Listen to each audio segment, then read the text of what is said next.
Hey everyone, so my name is Randy Kim with the Bun Me Chronicles podcast, and I'm excited to have this conversation with a good friend, Johnathan Gibbs. So, who is Johnathan? So, Johnathan is a trailblazing content creator who has been at the forefront of online media since 2008, when YouTube and digital platforms were still in their early days. Damn, that's kind of wild now.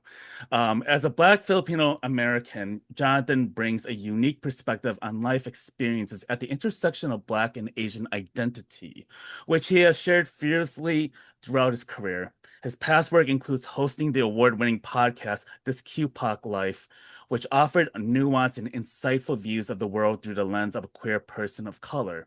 In 2020, during a time of heightened tensions between Black and Asian communities, Jonathan founded the Black and Asian Alliance Network, fostering solidarity, advocacy, and understanding. His work has been recognized with the Brooklyn Free Speech Award for outstanding contributions to media and activism.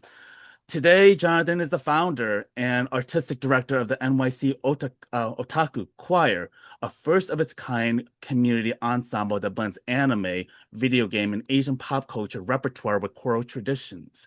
Through this project, he continues his commitment to uplifting marginalized voices, advocating for representation, and creating spaces that reflect the diversity of New York City.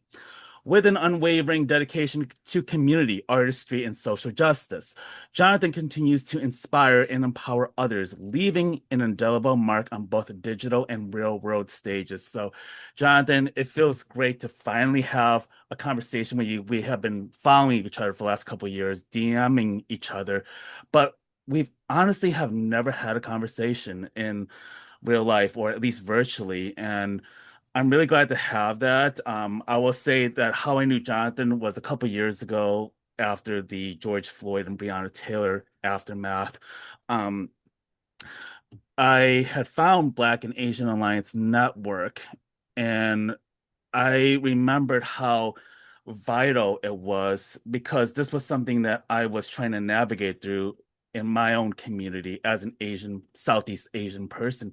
How do we talk about anti-Blackness in our community? How do we address the distrust that my community has with Black people? And also, how do I have conversations with Black people to also repair harm and trust and trying to build understanding? And this is something that has been ongoing for the last several years, and I think it's such an important space to have. And I really found a lot of cool people um, through this network. And Jonathan, I really appreciate you being on and being able to shed more light about this work and the importance of digital community in this time right now. So, the question is, how have you been holding up in 2025 with only less than a few months left? Well, first of all, thank you for having me on your show. It was through the Black and Asian Alliance Network that I heard about the Banh Mi Chronicles because you promoted it as a way. I think you were doing the work back then, Mhm. and I remember joining like the subscription list and like just getting to know you through other people who lived in the same area, and then that network just really proliferating, and now we've all kind of gone our separate ways to 2025 to your Mhm. question, Mhm. and now. I am yet in another arc, if you will, of my unique form of resistance. Uh, the podcast that you mentioned in that wonderfully written bio, um, this QPOC Life was born in 2017 as a direct response in myself to think of like, what am I going to do for the next 4 years at that Mm. point? Toward the Mm. because in 2016 Donald Trump was elected Mhm. president and then he was sworn in 2017. And at that point, I was thinking, I need to do something. Like, whoa, this is got to process this, right? And so I collected at the time three of my friends, and we made it happen, and we did it every week, and it was a labor of love.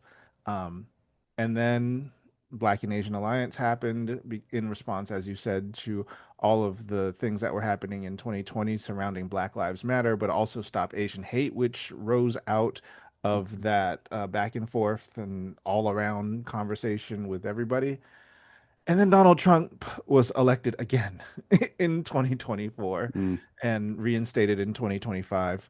And once again, my brain got to thinking like, well, this year, like, what do I do now? Do I start a podcast again? I've already done that. And really, especially with digital media and digital friendships and just the digital space and how it's being manipulated, Mm-hmm. um, gosh, I thought I need to make a real life space. So I'm Mm-hmm. doing the Otaku Choir now. It's an in real life space, but and I'm just saying this for the first time out loud, realizing this. It is a real life space, but it's almost like the culmination of everything that I've done before. Mm-hmm. From my personal life to my professional organizing, it is kind of like the Black and Asian Alliance Network, but in real life. It incorporates parts of my life that include singing. I'm Southeast Asian, Filipino, and Black mix, and like I know both communities, they love to sing. So Mm-hmm. like here we come. Um, and then it's also just in my mind, and we were talking about this in the pre-show, there was an era, and I can't believe I'm saying it this way, but like Mm-hmm. back in my day, back in my day, it's so funny because when you say that, when you preempt something with that, you're thinking, oh yeah, I'm old because like my parents used to say that. And Mm-hmm. like Randy, I feel like you and I are around the Mm-hmm. same age. Mm-hmm. When our parents said stuff like back in my day, it would usually be like, well, back in my day, I had to walk 15 miles to school. And it's like, okay, but now we're in the era where I'm the age of my parents when they were saying that. But I'm saying back in my day, we didn't have algorithms, we didn't have monetization, we didn't have the term influencer. Mm-hmm. So I'm kind of looking to get back to that feeling of community that Mm-hmm. the initial online rush gave us, minus all of the incentive of like likes, clicks, Mm-hmm. subscriptions, followers, money. There Mm-hmm. was a time when community building online wasn't all about all of the fluff and the clout chasing. Mm-hmm. Mm-hmm. And so I'm kind of trying to make a real life space where we can just kind of have that same feeling of community. It's also lucky for me that I live in New York City now. Like I've Mm-hmm. been here since 2012, but for the people, especially in response to what has happened with the United States and electing its leaders, I really felt a need to create a new space. Yeah, thank you so much for, sharing your background and what brought you back into this capacity. And this is something I've been thinking about too when I sunsetted my podcast like 2 years ago. I was already burned out. And at that time I felt people were shifting away from podcast platforms with remote work disappearing and people getting tired of the the digital heaviness, digital overconsumption, and I felt like it was the right time. Plus, I felt the podcasting lane was a joke. It was starting to turn into a laughing stock, in my opinion, and I wanted to get away from that. I was trying to do like Substack, and then when I thought about this last election, I thought about how podcast and other social media contents have been infiltrated by fringe right-wing folks who like the late Charlie Kirk um um to Andrew Tate to Joe Rogan. I was very alarmed by how much it actually impacted their daily life and also their daily views. And that actually impacted the election in a way. And I felt compelled to come back because I felt like we need voices like ours to intercept harmful narratives and also to, create spaces for communities that are marginalized, that are, actively being erased. And how do we come back? How do we counter that, especially in this digital world that feels very uncertain and the goalpost keeps moving with whoever owns, TikTok, to Meta right now with the Zuck. And I'm just very curious to know, like, how have you been trying to get a good pulse on the work that you're trying to do besides having a physical space, but like, how do you try to navigate the current landscape with the digital community? Oh gosh, that it's really tough because like you said, especially in the wake of well, not even the wake, but leading up to the presidential election in 2024, you did see like new tactics of going on podcasts on both sides, right? Hmm. Like, but it seemed to have worked. Well, the results are there for all of us to see. And I'm not looking at, like, I just know what I saw as someone who was kind of just watching from the side. And everything I've heard is that like Donald Trump going on those podcasts that he did at the direction of his son, who is a Gen Z, Hmm. Barron, Hmm. like it worked. Apparently it worked. I mean, Hmm. I don't know what those young men were thinking, but they must have felt seen. Hmm. And they must have, he must have mobilized that part of the voter base. Um, and so seeing all of that, it's kind of put me in the position where you were a few years ago, like you just said. I just want to step back. So when I was thinking about doing the next thing, it is more of a real life space. I mean, maybe I'm retreating right now, but I'm also just protecting my own mental health and personal Hmm. peace Hmm. because I had done so much in Hmm. 2020. And it's really interesting that I say that out loud because I'm Hmm. thinking of another creator who I met during that 2020 era on TikTok, and it's really through him that I blew up because there was a lot of conversation. He's Asian, um, and he made a misstep at one point, and I made a video saying like, "Hey, people, like he made a misstep, and everybody he got dragged, and he was already Hmm. popular." I'm gonna protect his identity because Hmm. this is all old stuff, but uh if you know, you know, basically. Um, and we formed a friendship that way online. We started DMing each other. We never like collaborated publicly, but all of this to say that like even he had like 17 million followers at one point, Wow. and he stepped away from all of it, and now he's like pursuing being a chef. Wow. And it's like, yeah, wow. And it's like, but he was doing so much and he had so many followers, and more people would view that as a retreat. Like, oh, you gave up, you're not doing the work. You have Mm-hmm. to protect your own mental health. Mm-hmm. We've got to rotate these people in and out. You can't just have the same people doing the same thing over and over again because it takes a Right. toll. Right. So protect yourself. Yeah, you gotta like, I think something that I've been thinking about is like it's okay to step back because honestly, like to be able to do this work, you also have to live a life. You have to Hmm. be able to absorb it. And like when I was so burned out, like earlier this year from grief and then with mental health issues, like once I learned how to, as the kids will say, touching grass, which I do a lot of, like I do a lot of nature trails, I'm into that. And I realized that I was starting to become more of myself. The curiosity started to begin for me. I started traveling. I actually met folks from the digital world to in Hmm. real life. And that's actually one of the beauties of the digital community in a sense, because I'll go to Vancouver, I'll hit up a friend there, I'll go to Vietnam, hang out with another friend there, or to Boston. Like it's it gave me purpose, but I also felt like I need to get away from that work. And I can sense that that's what you had to do in order to come back rejuvenated, but also to kind of like see things from a different lens. And I think that's what we need to do because as content creators, we also have to evolve. We also have to like see the pulse of what's going on, but also see what's going on within ourselves and how we evolve. And we have to have time for that reflection. And I think coming back to it is a very therapeutic way of engaging with folks again. And I think that is really interesting how you bring this all together because I think of the digital community now, especially with monetization and the way it's being or censorship is being had or censorship or non-censorship, depending on the way you're looking at it, is like really becoming controversial. Like people who speak out on Palestine are getting punished, online and also getting doxxed.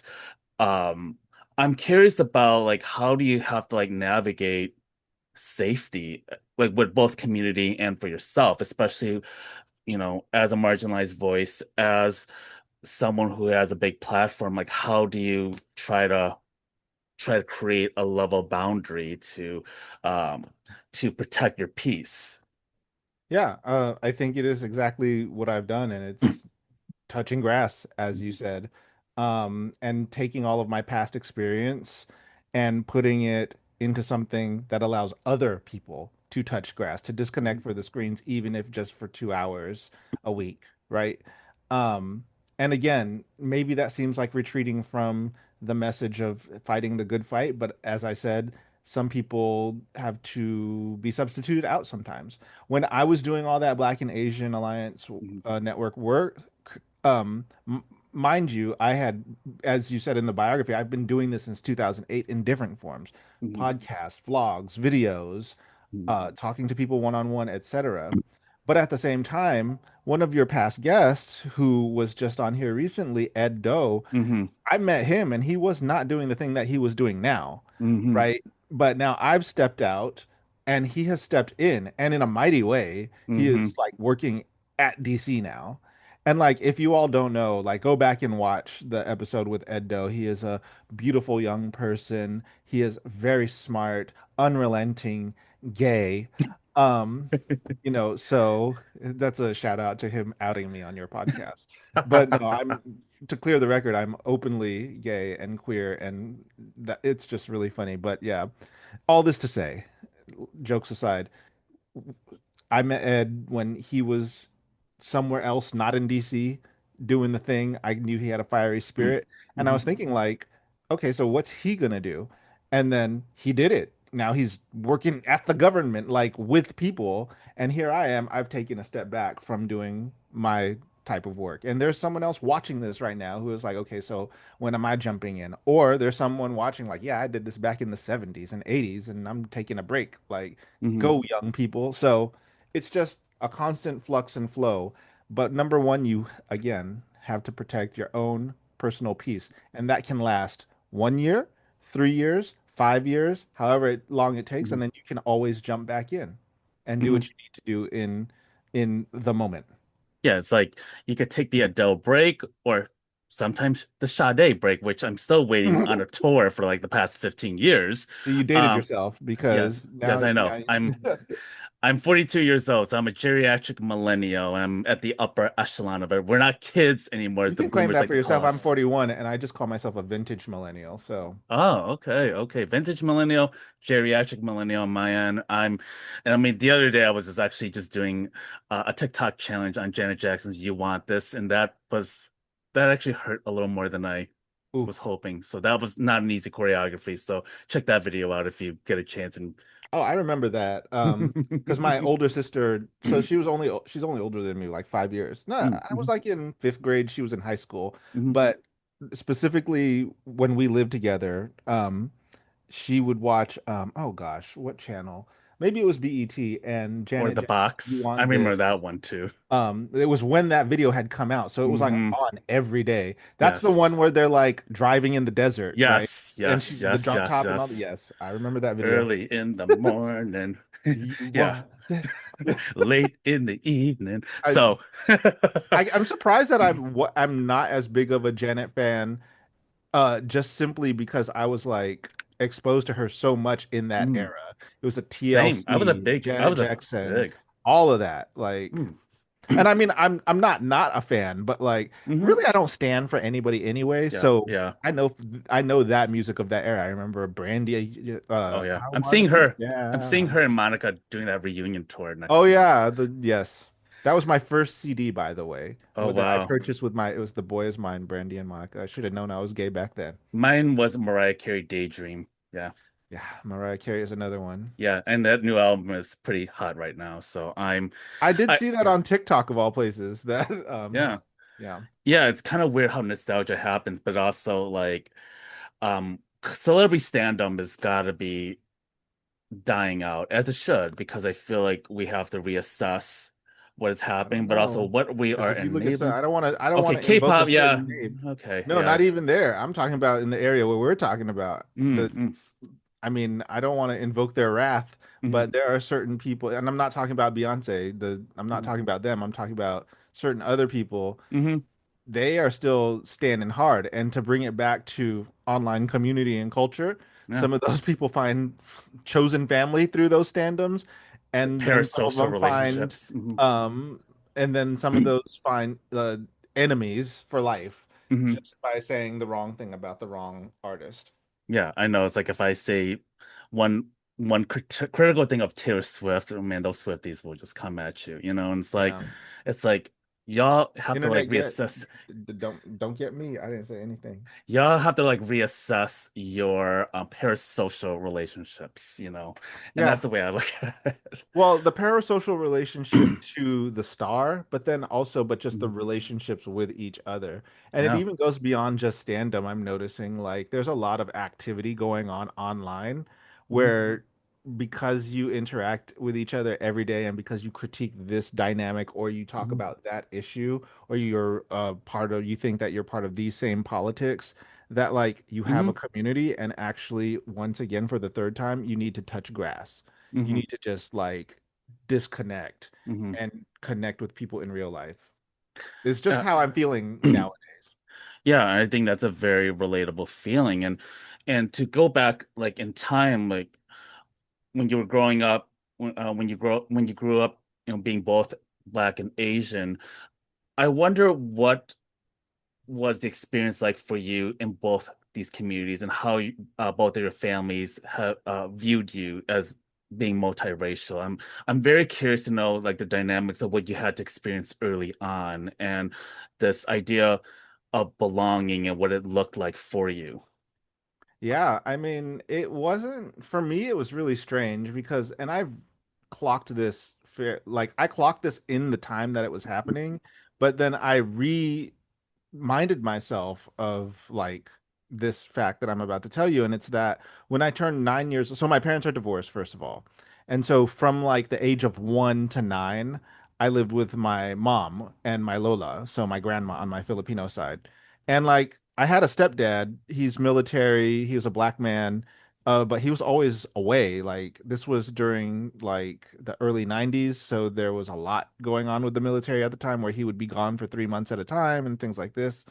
So I Mhm. grew up essentially in a fully Asian household from 1 to 9. And then somewhere around 9 years old, my dad was calling my mom, my biological dad was calling my mom, and they were arguing on the phone. And then I ended up living with him from like 9 to 18. Oh, So literally half of my minor life was just foundationally Asian. wow. But then from 9 to 18, which are like also some formative years, junior high, high Hmm. school, black, Puberty. Yeah. just black, puberty, so black. Hmm. And then I moved to the South where you could either just be white or black, and I don't look white, and so I'm black. Hmm. And so from there, in the black community, people would be like, "Well, you're not all the way black. You're mixed with something, I can tell." And then I'd be like, "Filipino." And they'll be like, "What's that?" And then I would have to tell them. Mm-hmm. So it's just like that was the experience. So I'd always been aware of it. Maybe in the Asian upbringing, like from the 1 to 9, I remember this one time when I was in fourth grade. So right near the end before I moved in with my dad, there were these black girls in my class and they asked me like, "What are you?" No, I think they said, "What color are you?" Or maybe they even told me that I was black, and I took the question literally. So I was like, "I'm more like a tan color." But that was the first time I could ever remember thinking about like race and skin color. Hmm. And then as an adult looking back on that moment and being like, "Oh no."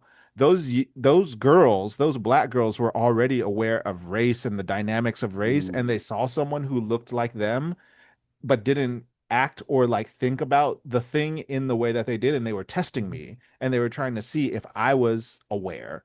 And at the time, I wasn't. I was just like literally thinking they were asking, Hmm. like, what color? That's the question. They were like, what color are you? And I was like, oh, I'm tan. Like, I was thinking of a tan crayon, Yeah. which is kind of too, I think it should have been brown. Brown. I Yeah. should have said brown, but I don't know. It's just really weird.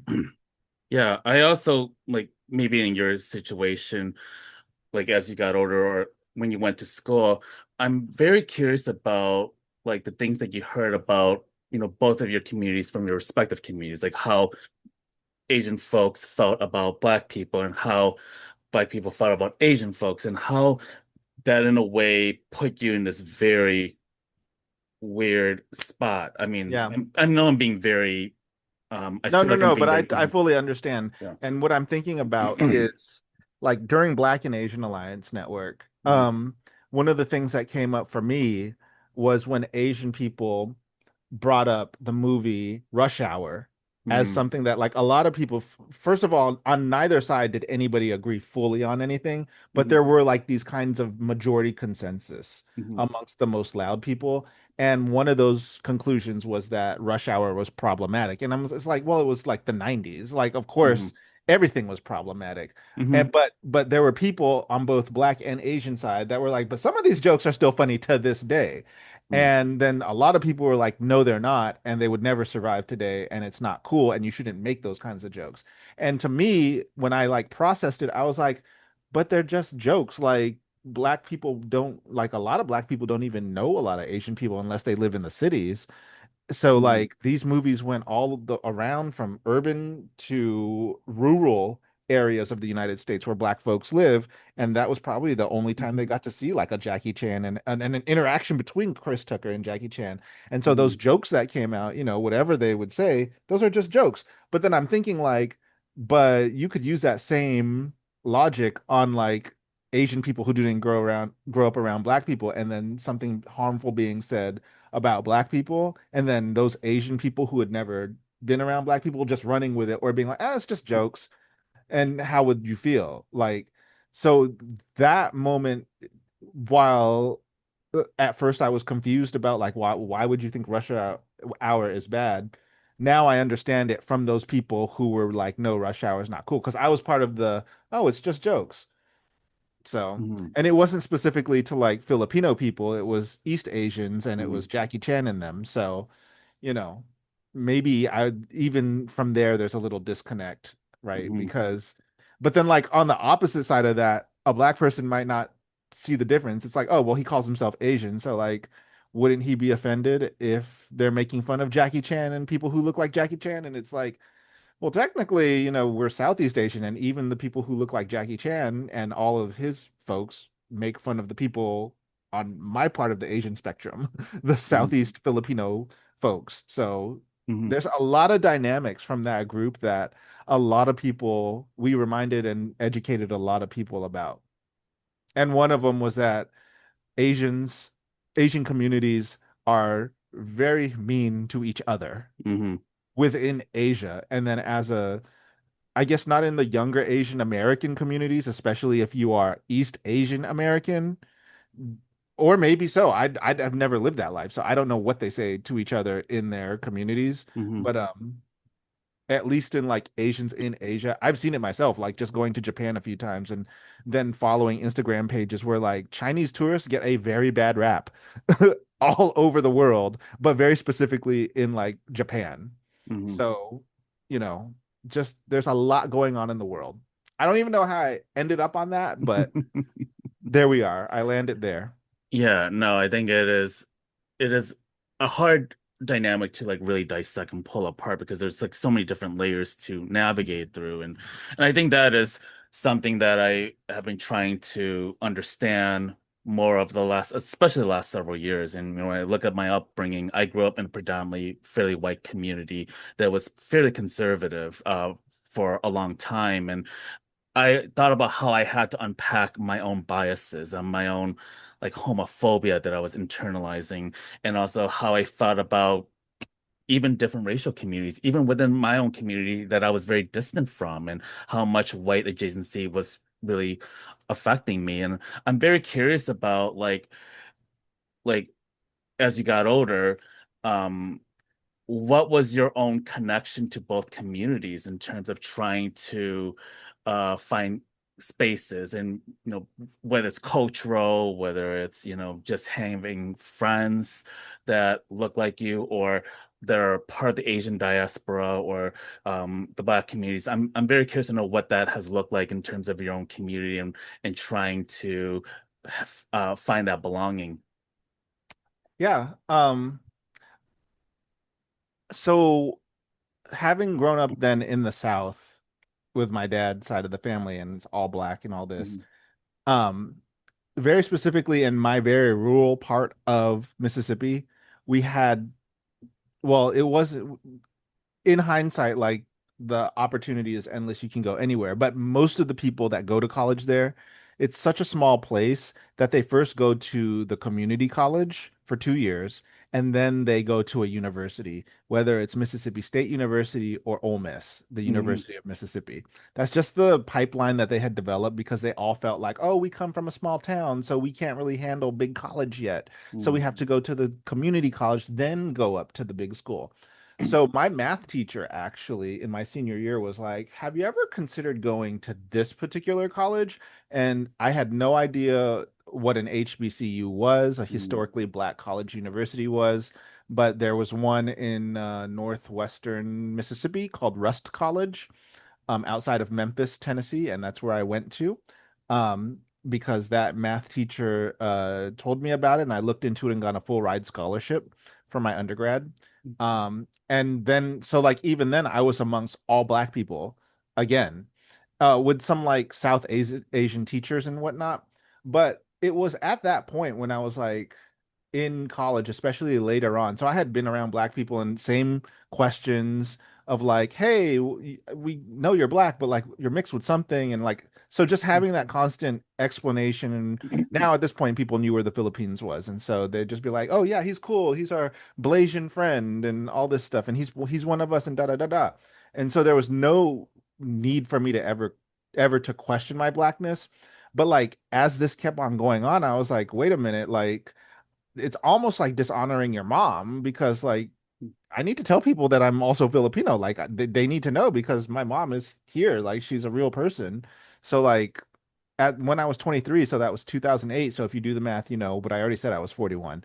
Um, that's when I really started pushing it, especially as online culture began. And I remember, and this is why in my bios on Instagram and social media, I say I'm the first Blasian YouTuber because when YouTube started, like Hmm. content creators, when it wasn't even called content creators, but people were just doing vlogs and talking about their life, I was looking for other people who were like, I was using keywords like Blasian, Black Asian, Black Filipino, Black, Hmm. like this and that. And I would find users that might use the word Black, Blasian or whatever, like to make comments, but no actual people making vlogs or videos about being this mix of a person.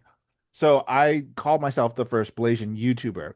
I do know that there were other websites out there at the time, like Blasians.com a long time ago. Like this is when I was in junior high that talked about Afro Asians and like different people, but they were just websites that collected like the people, like the movie stars and people. So Tiger Woods was on there and there were other people from a long time ago. Um, but yeah, so my work has kind of just been like, okay, I've always been recognized as one thing, and but then people would see that there was something else there, and I'd have the opportunity to talk about it. Hmm. But it was always just that, and I was like, wait, there's a whole parent over here who is being misrepresented, so I have to let you know. And and Hmm. and there's a joke, um, and I mean you can look this up on X or Twitter or whatever. If you just search for Blasians, it's always gonna the most interacted thing is going to be, aside from NSFW stuff, from certain people, you'll see like jokes. It's like, oh, Blasians always have to let you know they're Blasian. And like within our Blasian circles, I will let you know that we all agree. We see those jokes, and it's not that we have to let you know, it's that you all are always asking us. Hmm. And so Hmm. we're always having to explain, quote, what we are. So, Hmm. Hmm. yeah. That is very interesting because I know when you talk about like, you know, being having to be a pioneer in the YouTube realm, I'm it has it has got to feel very frustrating, to be at to be not among peers that look like you and that's or that share a lot of these experiences that you have too. I mean, did you find that very difficult to navigate with other content creators during the early stages of, YouTube, MySpace, Facebook? I don't think I did. I think at that point, and even now, I kind of realized like it's not that we were quote special, but we were different. We Mhm. were the person that elicited the response of, "Oh, well, what are you?" Like, and then that trained us to have to explain ourselves whether we like it or not. And then that just became the role. And do I often think like, "Oh, well, what would it be like if I were just quote monoracially black or monoracially Asian, like if I was just one, how would that work? Like, I don't think I would have the same personality that I have because Hmm. it is trained and exercised through having to talk to people about things that people usually don't like to talk about, like race. Like, oh, that's such a hard topic. And like, I can just Hmm. talk about it with people. And I usually bring it up and maybe it's not appropriate. Like, I figure out, like, you can't do this at work. Hmm. Um, but like even in corporate life, you can't even like mention your age. So it's like Hmm. these are just things that you learn as you work in the corpo timeline, I guess. But all that to say that that particular muscle is trained, and so I couldn't imagine being just this or just that because the ghost that's in the shell is formed by the shell, the perception of the shell. So, Hmm. Around 2020, after what happened with George Floyd and Breonna Taylor, like from my own experience, like at that time I used to like share a lot of political posts on Facebook and sometimes Instagram. And there was one particular moment that really got me, which was learning about Officer Tao among police officer. And I had this conversation with Michelle Kim for my episode. And when I brought this up about his own complicity in Officer and George Floyd's death, like among friend of mine basically came after me in the post saying that, like this is not racism. And also he felt this defensiveness because in the Hmong community, they are very invisible in the Asian American narrative. And I think that for him, he saw this punching down. And so this turned into a melee because other Blasian friends of mine and other communities just jumped all in and turned into a melee. And I realized how difficult it was to untangle and to moderate this conversation. And, people were very hurt, in that thread. And I'm curious, like from your experience, when these issues, especially within both of these communities, come into contact, especially with the Stop Asian Hate and also what happened with the Black Lives Matter movement. How was it like navigating these conversations from a digital and physical space? yeah, I mean, one of the things that came out of BAN, Black Asian Alliance Network, for me, I I often thought about like the ladder of privilege. You know, the higher you up on the ladder determines whether you're punching up on the ladder or down on the ladder. Hmm. So you mentioned punching down, and this person felt like, well, they're a part of an invisible community within a minority community that is somewhere on a ladder. But I remember learning about racial triangulation, Hmm. and that like maybe white people are up here because that's higher up on the ladder of privilege, and then black people are all the way at the bottom. And like Asians are neither black or white, they're like over here. And so it makes a triangle. It just means that like being over here gives you a unique perspective. Hmm. And then going from triangle, I was like, Hmm. okay, well, what about like a matrix? Like you've got an X axis and a Y axis, right? So like you may be a cisgender man, but you're black, so you lose points. You may be black and a woman, but you're not trans. And so then there is a black trans woman. And it's like black trans women, I mean, black cis women can oppress black trans women. And then like where does that fall with Asian people and black people? And then white people, like where do they fall in that? Like what if you're Hmm. disabled and trans, but you're white and you're going against a black trans? Like so like there was a lot of Hmm.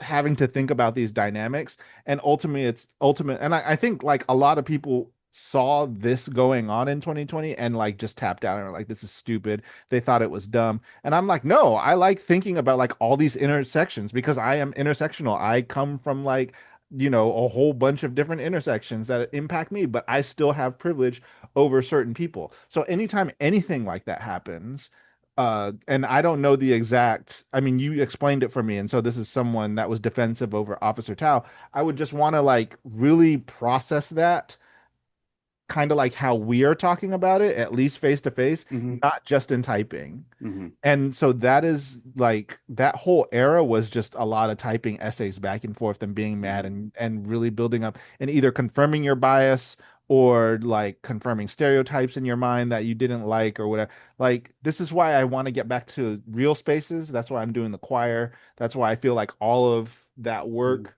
is being put into something where we, again, for now, the fourth time touch grass. Even in those conversations that are difficult, I feel they should be handled in at least a digital face-to-face way. And as a uh I've just been reminded we did have like Zoom meetings Mhm. in Black Asian Alliance Network so that we could talk out loud because as we all know, a lot of tone and intention is lost in the text. So, Yeah, and there's also a performative aspect to it. Like like when I realize like when you're posting or when you're actually responding to an argument, there's this internal pressure to try to make yourself not feel stupid, I guess. And I think that this is something I've been guilty of because like am I capable of having a very eloquent um conversation about this? Am I able to, you know, think of evidence and not talk out of my ass? I think that there's also this level of pressure of also trying to um I guess be right, but also um to also not humiliate ourselves in yeah, some way. there's a lot of ego. A There lot of was a lot ego. of ego back then too. hmm And as far as like the way this digital community spaces have been, I know that you've been, working with your choir group, but also like working on more organic meetups. I'm very curious about where the state of digital community spaces are now, especially with Facebook groups and with I don't know, I'm trying to think, um with other social media platforms, let's put it out there, that are being, controlled by capitalistic demons or capitalistic vultures is what I call them, and how they also like turn the tables, but also work to really break communities apart. I mean, I saw with Meta, I know that you brought this up in Van, that they are eliminating the community chat, and it kind of forced you to make a pivot to Discord. So I'm very curious about what you're seeing and what does that mean in terms of digital communities as a whole. Yeah, I saw this happening a long time ago. Well, I should say I've seen moves like this from a long time ago. We're going back to the back in my day thing. Mhm. So whereas, your parents would say back in my day and they would say something like I had to walk 15 miles to school. For me, it's back in my day, the internet was a place where everyone had their own space.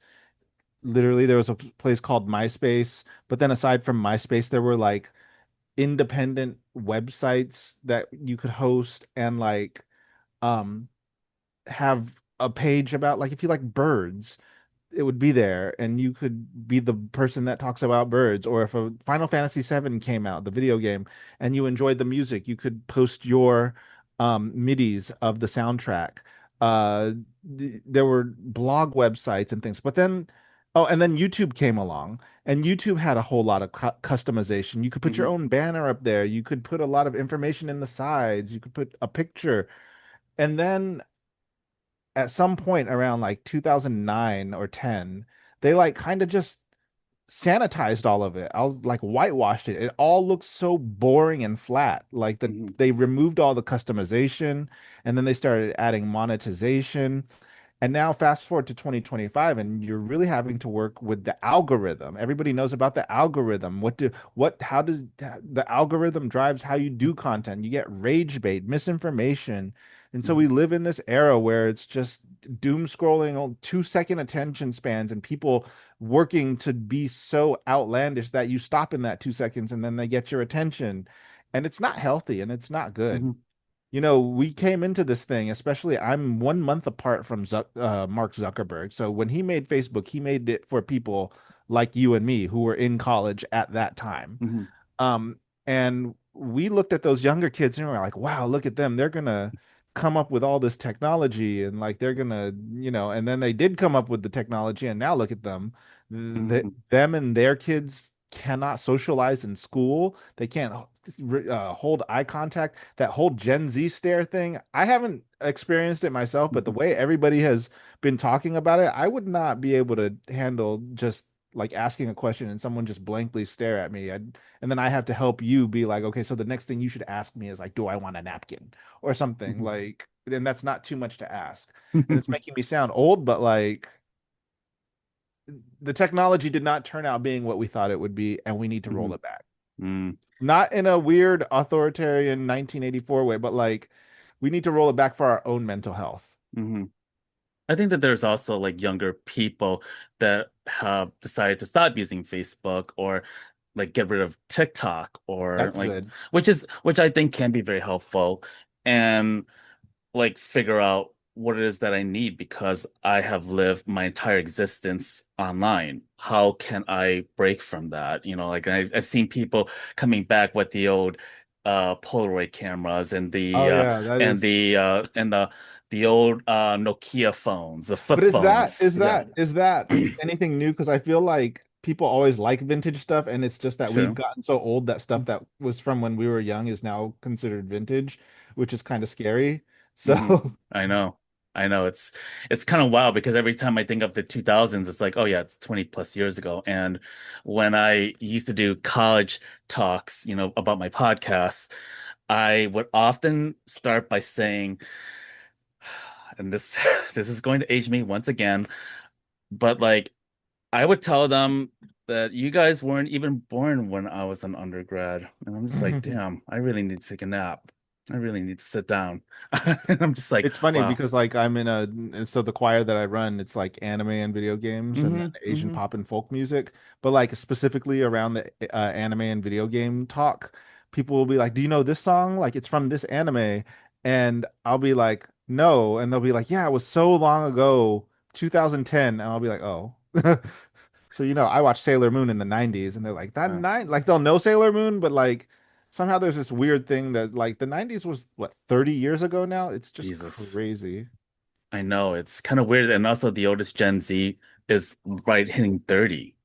That is also hard to Oh fathom, right? my. It is. It's pretty wild to me. And I wonder about the conversations these days, especially in the digital community, of trying to um, still engage in safer digital spaces. I'm very curious about like what other platforms are you trying to utilize that gets away from Meta? I know I had just brought up Discord as an And that is the example. one right now. That's where I spend most of my time is Mhm. Discord, and specifically because of how we organize our choir. But Mhm. even with Black Asian Alliance Network, we had a Discord. We still have a Discord Mhm. actually, and because of that Facebook Meta update where they're taking away the community chats, I encouraged everyone to move over to um Discord, and we had a few people. The thing is, uh 2020 ban, like Black Asian Alliance Network used to be like every single day, um, multiple conversations a day, lots of moderation because it was a hot button issue. And I got interviewed for like news shows and by BuzzFeed News and like all these Mhm. different places. Mhm. And a through line for me then was like, I see that the spotlight is on me now because Mhm. of the fact that everyone else in the world cares about Black and Asian relations right now in terms of how the communities intersect. But I want you all to know that I've been doing this for 12 years before this spotlight came around, and I'll continue to do it long after. Mhm. All that to say, Black Asian Alliance now doesn't have a lot of activity. And so even in announcing to everyone in the group, hey, we're moving over to Discord because the community chats are gone, it didn't yield a lot of motion. And really, it seems like the not just the media spotlight, but the personal interest has Mhm. waned from both Black communities and Asian communities that said that they were here for that alliance. This is not an indictment on anybody, Mhm. but like I would hate for it to take another huge crisis Mhm. or awful thing happening for us to then have to come back to the table and talk about Mhm. issues between Black and Asian communities. But it just seems like that's Mhm. human nature. I think that is it's a very it's a reality that we do have to face. Like, you know, when things get out of the news cycle, you know, people get away from it. And then some tragedy happens that forces us to have this conversation, this reckoning, so to speak. And I'm wondering about how the Black and Asian communities that you've been talking to navigate with this Trump administration, with ICE like going after a lot of Asian communities. We saw what happened with the Hyundai plant in Georgia, and also, Black people still getting murdered, and also, dealing with the horrible racists. I'm not even going to mention their names because they're not worth bringing it up, but like threatening Black politicians like Jasmine Crockett, which who I do worry about. And I wonder what the conversation has been like, but also like among Black and Asian folks that really lean towards the Trumpism, which is still very baffling to me, but it's a conversation that always frustrates and fascinates me. Yeah, I do not have my finger on the pulse of those conversations, so I am equally as ignorant to whatever it is they're saying over there. Hmm. Yeah, I think that is a lot to ask for too, because it's like, we're seeing the onslaught of communities being attacked. And I think about like what needs to happen. How are we going to move the needle? I think this is still an ongoing conversation that I'm trying to get a pulse on, right? Yeah, but I think that these are all things that are happening that it's going to take another tragedy specifically with Black and Asian people Mhm. to then have us come back and start talking, and then they'll be like, "Well, remember when the Hyundai plant thing happened? That was an example of ICE attacking Asians." And then people are going to be like, "Remember when right after that there was a young person, a young man hung at Delta State, lynched?" That's and nobody talked about it from the Asian side. Like, so it's just going to Hmm. be a lot more of that. A lot of whataboutisms. It's a lot of that. It happened. It It's goes a back lot and forth. of Yeah. caring in the moment and raising your example in an argument to win the argument Hmm. over another person when we could have been talking about these things the whole time. Hmm. Hmm. What do you think is a good way to softly navigate like these fire button issues? Like, I think you just have to be true to yourself. I think a mhm, lot of people came to the table, um, and then I have to question the fact that like so many people came to the table, including people I still talk to this day. Um, but they don't, when something happens, they're not aware of it. Like they don't know that two people were lynched mhm, right after the murder of Charlie Kirk mhm, on college campuses. mhm, It's like we're not sounding the alarm, but like Black people know that's circulating around Black communities, but I mhm, don't see any Asian people talking about it. And at the same time, I don't see Black people being up in arms about the Hyundai plant. And like aside from those being like Korean people, the fact that they even did that in the first place to worry about what's going on in the country. And then there are Black people who do care about it, and there are Asian people mhm, who care about it from that perspective, but it's not enough. I mhm, just don't see enough happening. And honestly, with everything that's going on in the country, all of the things that could incite an issue for us to come back to the table to talk about, I don't think that people are like being aware enough of the things that could cause the disaster for us to come and talk, if that makes mhm, sense. It's kind of mhm, like the administration, are just doing a thing and then testing it and seeing how far they can go. Are the mhm, people going to get mad? No. Okay. Well, now let's ratchet it up a little bit. mhm. But also, I have to say that I'm talking in my own personal opinion and not Yeah. on behalf of any organization at this point. So, Yeah. Yeah, and also like a person that I also want to shout out who is also Blasian is my dear friend Rohan Jolie from the Blasian March, and also like I have seen their work, and also like prioritizing the intersecting identities of the Blasian community, disability, deaf, low vision, blind, and so forth. And I think that it's great to see these communities really have their voice, or at least making their voices heard, because I think that these are narratives that are often lost or not ever talked about, and and we and like in mainstream conversation it always seems like, and please correct me if I'm wrong, but when we also think of the Blasian community, it feels like a unicorn, but it really isn't. It never really was, and I think that's something that we have to like, really name and also think about where Black and Asian solidarity has really existed. I mean, you thought like I think about Yuri Kochiyama and Malcolm X,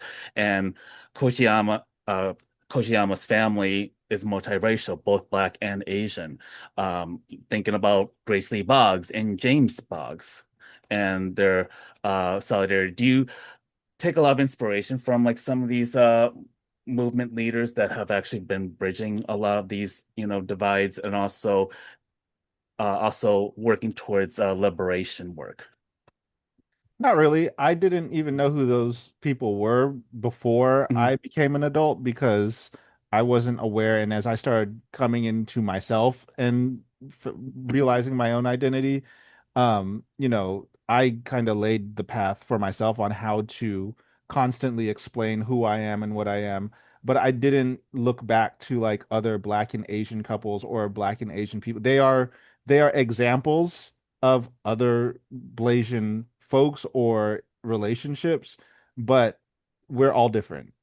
mhm, So we all have different, like we're not monolithic. mhm, So I didn't feel the need to like study these other people, um, just because, like, honestly, it's just not those names, especially in the ban era of 2020, were used as buzzwords so mhm, much that like I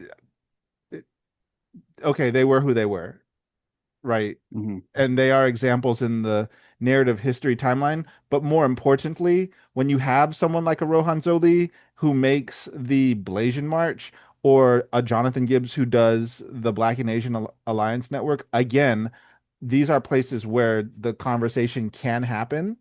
We are two more points on that history, that timeline, but nobody's going to pay attention to not me, Rohan, or Grace Lee, or Yuri and Malcolm mhm, until something happens to the point that they mhm, need to be used as a prop to talk as a talking point mhm, in a conversation that you're not going to have until it's absolutely necessary. mhm. Yeah, and I think that's what's been the most frustrating, especially when we're only like 9 months into this Trump administration. It's only a matter of time till we see more tragedies unfold and that really get us to the table. And what does the next um course of action gets taken as a result of what's going on? So I think this is a clearly an ongoing conversation, but it's also like a good way to like check the temperature, check the pulse like right now of where it stands. And um I'm also very curious about like other forms of like self-care for you, and also like we talk about touching grass, we talk about like your choir group, but like what other ways are you like learning to unlearn things that were a big part of your practice but you're like stepping away from, or at least trying to do things differently, um that that benefit your own health?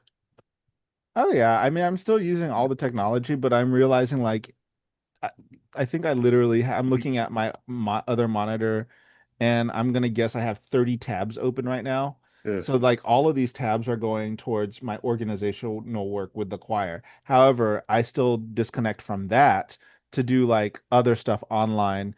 And what I'll realize is like if I'm on Meta or if I'm on X or Blue Sky or Instagram scrolling on the desktop version too long, then I'll be like, okay, this is a time sink. Like, and or like if I get in an argument with someone on Threads, I'm just like, nope, I'm not gonna waste my time getting Mhm, flustered over this. I could literally be doing something else in these other 29 tabs that has to do towards that is productive towards the work that I like to do and mhm, that will yield something tangible and real. mhm, So it's because I could easily see how like having 30 tabs open on one project means that now you've leaned too much in this other direction, but it's better than the alternative, which is wasting energy on people who won't listen and who only selectively listen and are performative activists. mhm. Yeah, I also think about my own relationship with technology these days, especially now that I'm getting back into podcasts. Like all of a sudden, next thing you know, I already have a YouTube page now, which I didn't have prior to that. I'm now doing YouTube Shorts, adding more on TikTok. I also do silly dances or blow bubbles on TikTok, if you could believe that. And like, I have a weird relationship with social media because I feel very unbothered most of the time. Like, yes, do it when I doom scroll. I get furious. I get very annoyed. And I also don't watch the news anymore. I don't do traditional media outlets anymore because there's multitude of reasons for that. But now that I'm also on Substack, that also adds to it because there's also a social media component to Substack as well. So I feel like I've been very much on this past month, which can be a big dopamine rush, right? But I think like I've also learned to have a sense of humor and also to entertain. And I think that's the ESFP in me. Like I do love to entertain. I do love to be provocative sometimes. And um I don't know. It's like I don't know if that's the feeling that you've also had in your relationship with digital media, but like do you find yourself being incredibly silly just to try to break the ice, but also like post because like yeah, I really want to, show that, joy really does exist. Yeah, I mean, I think that we've gotten to the point now that you really can't do that if you want to be successful in social media because the algorithm determines that people who watch your stuff like that you had political commentary or a silly dance. But as soon as you are a silly dancer and then do political commentary, it Mhm. kills your engagement because It people are like, does. I didn't sign up for this, and vice versa. So even like sticking to this question, but going back to one of your previous questions about navigating today in 2025, it's back to the algorithm. It's like detach from all of it. Mhm. Just all my online work, now that I have said this out loud, like and am looking at the 30 tabs, it's all for the purpose of an in real life thing. Yeah. And I really hope that like people your and my age and then Hmm. younger just start pushing for more real life things, such as picking season. Go Hmm. on a hike, walk every day, Hmm. go somewhere. Even if you live in a rural community, just walk outside. Don't Hmm. spend all your this if you have a YouTube video that you could watch, you could do it while walking outside. You could Hmm. listen to it on your Same. headphones and walk. Yeah, that's what I do too. Like I download all trails apps, which is like no, my favorite thing to do because like I could take a look at different trails and see which one I could get to choose. And I learned how yeah, like how algorithms like I've had to give up on that. It's like because I'm gonna be all things. Like I'm not gonna just stick to politics only. I'm also gonna do concerts. I'm also gonna do dancing. I'm gonna do a lot of fun stuff along with the serious content that I add into it. And I Well, know the that the method algorithm, nowadays is to have yeah, multiple channels then. I mean, that's always been it, but yeah, that's a lot. I that's a mean, lot. it's also what you have to do if you want to be on the good side of the algorithm. And I've never been that. I'm a very intersectional. I'm a lot of things, and I could never just buckle down on one thing. Now, when Mhm. I did buckle down on one thing, which was Karen videos, I blew up. Like it really worked. And I was like, so this is what I have to be is the Karen video guy for the rest of my life or Oh, mhm, one thing for the rest of my life, and I just can't do it. Even now today, I like will post a choir video and it'll go viral with 1 million views, and then the next day I'll talk about why I'm so annoyed with Gaysians right now because how they're always chasing after white men or whatever. And like any other do year that tell. any other year that would have taken off and those videos have taken off, but then I'll pivot to choir. And then the people who are interested in hearing me talk about Gaysians are then like, what's this choir stuff? Like, so again, it's just like, but I do see content creators out there, specifically other Gaysians who talk on about Gaysian stuff, and they can talk about like their dates and their trysts on one channel, and then the very same person will have a different channel for talking Mhm, about political stuff as that same Gaysian. And I'm just mhm, like, okay, good for you, girl. You have the time to set that up and do all mhm. that, and maybe I should take notes from you all. Yeah, like for an old guy like me, it's like more like just take it or leave it. It's Yeah, that's like, how I felt. yeah, Oh, that's I how I feel and feel. I've always felt, but Hmm. that is really just the playbook. You Hmm. gotta separate it. Hmm. And Yeah, like moralistically, there's just also something like how hard is it to just make a new account and then do it? Like it's not. But like to no, me, it's just like I'm not parsing myself out. Like this is me. right. Exactly. And I think to like have these multiple accounts, it's like, okay, I feel like I have to have all these different mindsets. Like for me, it's like, take it or leave it. And I think that I get to a place, especially where I don't feel like I need to people please. Like if people like my content, and I feel like I mean, I am being very biased here, But but it's like, not the fact that they don't like your content, it's the fact that some other unseen mhm, hand is giving it to them or taking it away. mhm, right, It's not, it's so, right, yeah, yeah. yeah. I really appreciate this brief deep dive onto it. And as we start to kind of like wrap up, like what do you have plans for the next couple of months and in preparation for 2026? Ooh. After all this in real life work I've been doing with my choir, in November, I'm going to Japan from the 6th to the 23rd, taking a vacation. Good for you. And then we are back in choir rehearsal January 2026. So they have time off. I don't have to do a bunch of choir stuff. I'm in another choir. I don't run that choir. I'm a member of that choir, the Desoff choirs, and we're singing with Andre Bocelli at Madison Square Get out Garden of here. Get out of here. in That, uh in mid-December, so I'll be oh looking my forward to gosh. that. Then after that, I am going to be quiet. Maybe I'll cook for some friends, ring in the new year, maybe go to a jazz concert because Mhm, I like doing jazz around especially we have Wynton Marsalis. He's like one of the jazz greats, living jazz greats here in mhm, New York City, and he always does something around Christmas time and holiday season. So, and New Year's. So, I want to do that. And then just replenishing and then getting back out there and continuing to create space for people to disconnect if they need to. mm. That's and actually I was wondering if you could talk a little bit more about your choir, like the music that you share, because I know you incorporate anime and I'm curious like to get a good sense of like the structure and and the group and also the relationship it has with other partners. Yeah, I mean, it is our first year, so the universe is really aligned on a whole lot of things. First of all, if you know choir, then you know that like you have sopranos, altos, tenors, and bass. Hmm. And if you're gonna do something like this, you never know who you're gonna get. And from the jump, like we got almost an equal amount of each section. Because as a choir person, if you could get lopsided numbers, you could have too many sopranos, too many altos, too many soprano altos, and no tenor basses, something Hmm. like that. It balanced. It was like 14 of each section. These people have persisted through the whole year. We're giving our concert, but it really is the culmination of all my past work.